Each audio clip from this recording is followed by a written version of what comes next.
इस back clerk aspirant ये second day के फर्स्ट शिफ्ट है 21st of September. So this is the exam analysis, exam review of SBI J. So let's get started about today paper analysis. Okay, this is the first attempt or second attempt? No, it's my third attempt. Third attempt. Okay. तो paper के level कैसा रहा? Easy, moderate और hard? ये वाले shift में तो moderate ही था. मॉडरेट? कल वाले शिफ्ट से अगर एनालिसिस देखें. Okay, moderate. Your attempt out of 100? 75. 75. Okay. Which section do you find most easy out of those three? Like English is always easy. Easy. Okay. Like attempting English is always easy. All right. Marks तो बाद में decide होते हैं. Okay. तो 75 जो आपने attempt किया वो 100% एक्यूरेसी है, 90% एक्यूरेसी है, या उससे भी बिलो है? अगर गलत होगा तो इंग्लिश में ही होगा. ओके. अदरवाइज रीजनिंग में तो एक्यूरेसी अच्छी है आपकी. Okay. Do you remember maths का जो डीआई का पैटर्न था या फिर अरिथमेटिक जो स्पीड मैथ्स कितने आए थे पहले ये बताओ आप? स्पीड मैथ्स काफ़ी था. कितना था? 10+? हाँ 15. ओके. अरिथमेटिक को कितने आए थे? वो भी 10+? हाँ अरिथमेटिक ही बता रही 10. ओके. स्पीड मैथ्स जो सिंप्लीफिकेशन अप्रोक्सीमेट स्पीड मैथ्स थे लाइक 10. 10 क्या आया था? कोई रिडिक्शन आई थी क्या? नहीं. Number series? Simplification. Number series number series. नहीं, ओनली सिंप्लीफिकेशन. ओके. तो क्या सजेशन देना चाहोगे नेक्स्ट शिफ्ट के स्पारिंग के लिए? All the best. Abhishek Rajan. Abhishek. Okay. So how is paper? बहुत अच्छा था. 89 अटेम्प्ट हुआ आउट ऑफ 100 टोटल. 89. ऑलराइट. तो 89 आपने ये पहली बार आप दे रहे हो या पहले भी दे चुके हो? नहीं ये मेरा तीसरा अटेम्प्ट है. बाकी 2 बार मेंस में नहीं हुआ था. तो ये okay okay. You have appeared mains earlier right? हाँ इससे पहले. ओके. चलो तो आप थोड़ा डिस्क्राइब करो, इंग्लिश से स्टार्ट कर दो. आप कैसे पेपर आया था? पेपर का लेवल जैसा ओवरऑल इजी था तो इंग्लिश का लेवल भी इजी था. और इंग्लिश में एक आरसी और एक fill in the blanks okay. और 5 एरर क्वेश्चन था जो कि बहुत इजी था. बहुत बेसिक वन क्वेश्चन लर्नर था. और हाँ और एक सेंटेंस वर्ड स्वैप वाला था. ओके. 3 से 4 क्वेश्चन था. और उसके अलावा पैराजंबल था क्या? नहीं पैराजंबल नहीं. पैराजंबल वो ये सेंटेंस बेस्ड पैराजंबल ABCD करना. ABCD करके 3 से 4 क्वेश्चन वो था.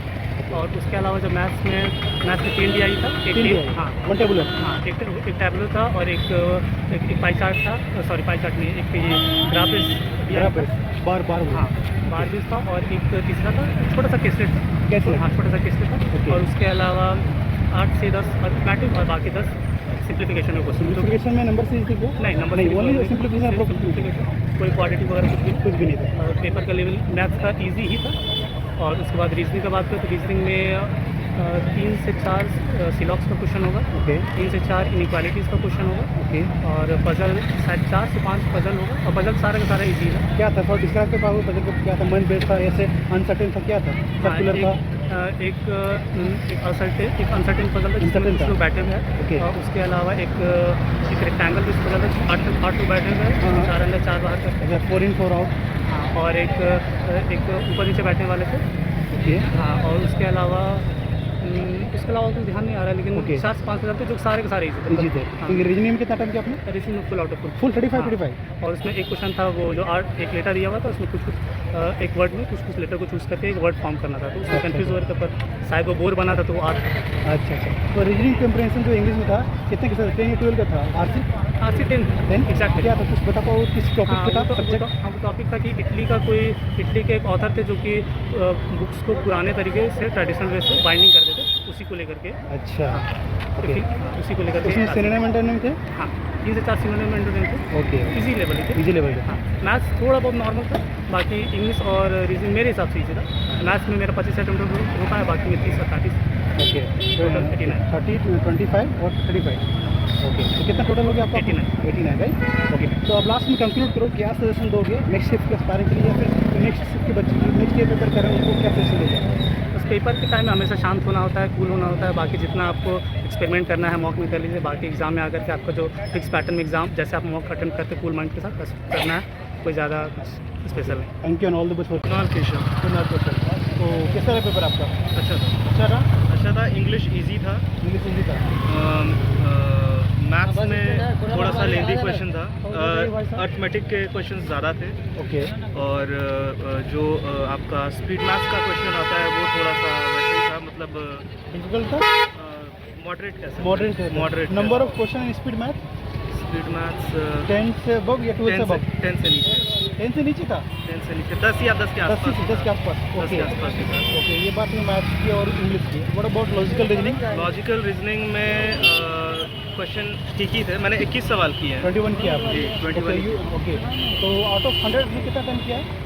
60 60। Okay, this is first attempt या सेकंड अटेम्प्ट? पहले विदेशी का second attempt. Second attempt. Okay, तो लॉजिकल रीजनिंग कुछ पैटर्न बता पाओगे आप जो आपको याद है सिटिंग अरेंजमेंट का या एक बॉक्स बेस्ड पजल था, बॉक्स पे था? ओके 8 लोगों का एक स्क्वायर बेस्ड पजल था, okay, 4 looking inside 4 looking outside. Outside, alright. जो कॉर्नर में थे वो इनसाइड देख रहे थे, जो बीच में थे वो आउटसाइड देख रहे थे।